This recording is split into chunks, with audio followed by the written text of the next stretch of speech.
Deus pode enviar um espírito mau? Como entender a história do rei Saul? O texto bíblico afirma que um espírito mau da parte do Senhor atormentava Saul. 1 Samuel 16,14. Então a pergunta é essa: se Deus é bom, como ele pode agir de modo aparentemente contraditório? E essa é a questão que geralmente ocorre quando nós chegamos nesse texto. A questão ela se torna até mais séria, ou até, por que não dizer, complicada, quando vemos que esse texto não é o único da Bíblia. Há diversos outros textos bíblicos semelhantes a estes.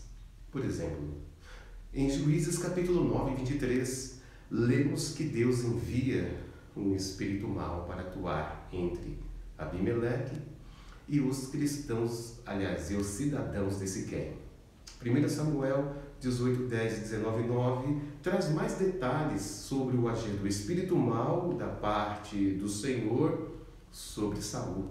Segundo Crônicas 18, 19 e 22, menciona até que um espírito mentiroso foi colocado na boca dos profetas e veio da parte do Senhor.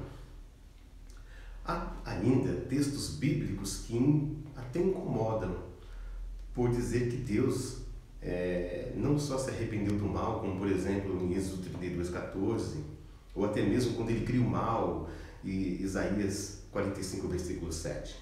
Deus enviando espíritos malignos para atormentar as pessoas hoje. Será que isso também é possível? No Novo Testamento, existem outros exemplos de pessoas que foram entregues a Satanás ou demônios como uma punição. Um exemplo foi o fato de Ananias e Safira. Está escrito que Deus permitiu com que Satanás enchesse o coração deles e acabou se tornando como um exemplo para a igreja primitiva. Está em Atos 5, 1, 11. Na igreja de Corinto aconteceu algo também. Um homem estava cometendo incesto, adultério, e Deus ordenou que os líderes da igreja entregassem-o a Satanás para que fosse destruída a sua natureza pecaminosa, para que assim pudesse ser salvo a sua alma. 1 Coríntios, capítulo 5, de 1 a 5. Um exemplo mais emblemático, Jesus. Jesus ele foi levado pelo Espírito para o deserto para ser provado pelo próprio diabo. Mateus, capítulo 4, de 1 a 11. Também, o próprio Deus permite que um mensageiro de Satanás atormentasse a Paulo, a fim de ensiná-lo a confiar mais na graça e no poder de Deus e não se tornar orgulhoso por causa da enorme abundância de verdade que lhe foi dada. Segundo Coríntios, capítulo 12, versículo 7. Bom, o fato é que não podemos negar que existem todos esses fatos na Bíblia. Mas também existem duas correntes de pensamento sobre esse assunto, principalmente que tentam responder à situação de Saul. A primeira corrente de pensamento que dá a possível resposta diz que sim. E o base do argumento é a soberania de Deus. Deus enviou sim um espírito para atormentar Saul. Então ele envia espíritos malignos para atormentar pessoas até hoje. E ele faz isso para o bem do nosso e para a glória dele. Inclusive, Romanos 8, 28 é usado por esta argumentação. Embora alguns demônios sejam maus, eles ainda estão sob o controle soberano de Deus. Então, assim como no caso de Jó, Satanás e seus anjos só podiam fazer o que Deus lhe permitisse que lhe pudessem fazer.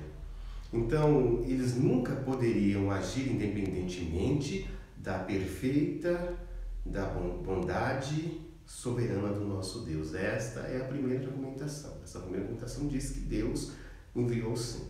A segunda diz que não, Deus não enviou.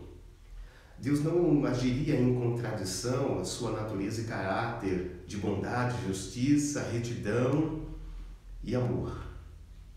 Então, esta corrente diz que não, Deus não enviaria.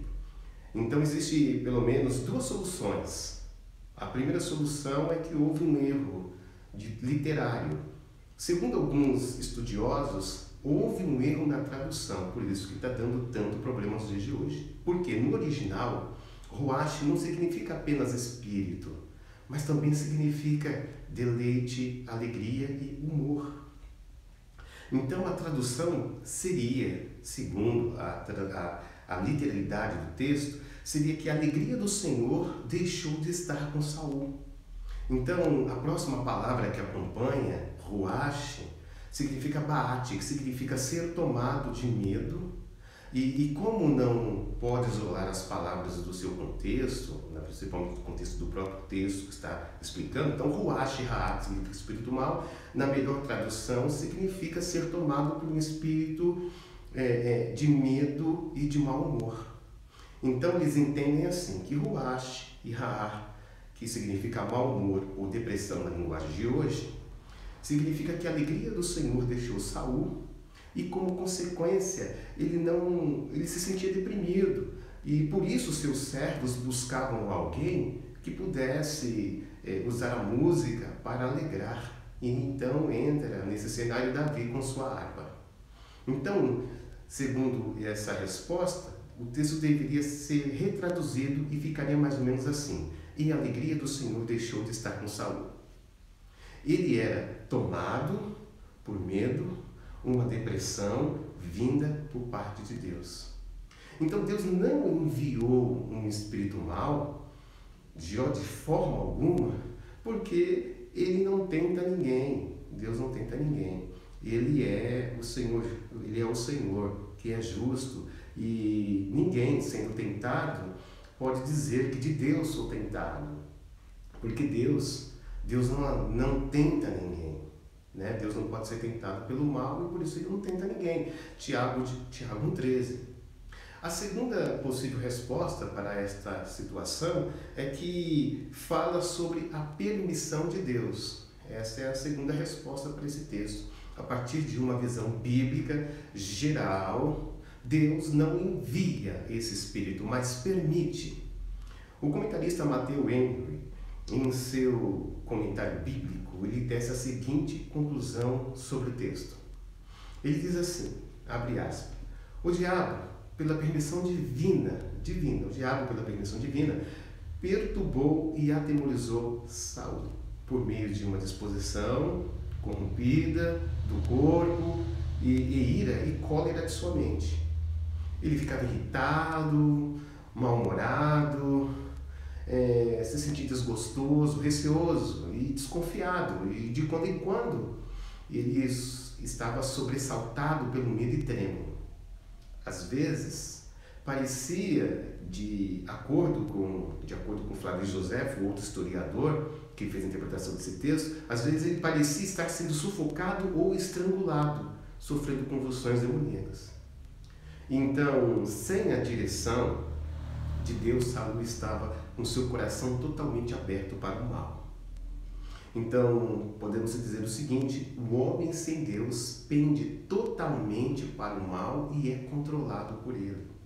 Então, nesse caso, não se pode falar que foi Deus o responsável pela possessão demoníaca de Saul, porque Deus não é o chefe dos demônios. Mas pode-se dizer que ele tenha, de alguma forma, permitido que aconteça. Por isso que vem o texto da parte do Senhor. E o que é traduzido também dá muito bem entender este envio do maligno sobre Saul, que equipara na mesma semelhança do caso de Jó, em que Deus permite que Satanás venha afligi-lo. Deus não envia Satanás para Jó, mas permite. O Senhor permite o mal, mas sempre usa para realizar os seus bons propósitos. Isso não podemos esquecer nunca. Ele permite. Os textos citados acima da Bíblia falam sobre Deus fazendo coisas que, na verdade, Ele apenas permite que aconteça.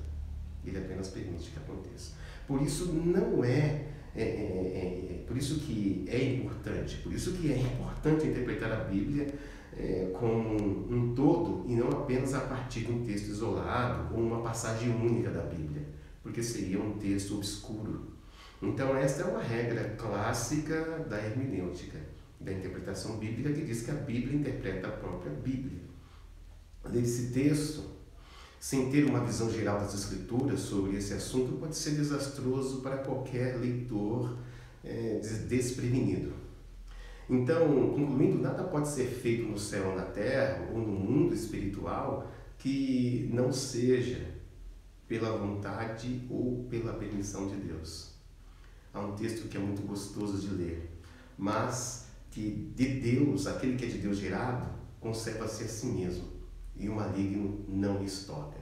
1 João, capítulo 5, versículo 18, parte B. Que Deus te abençoe.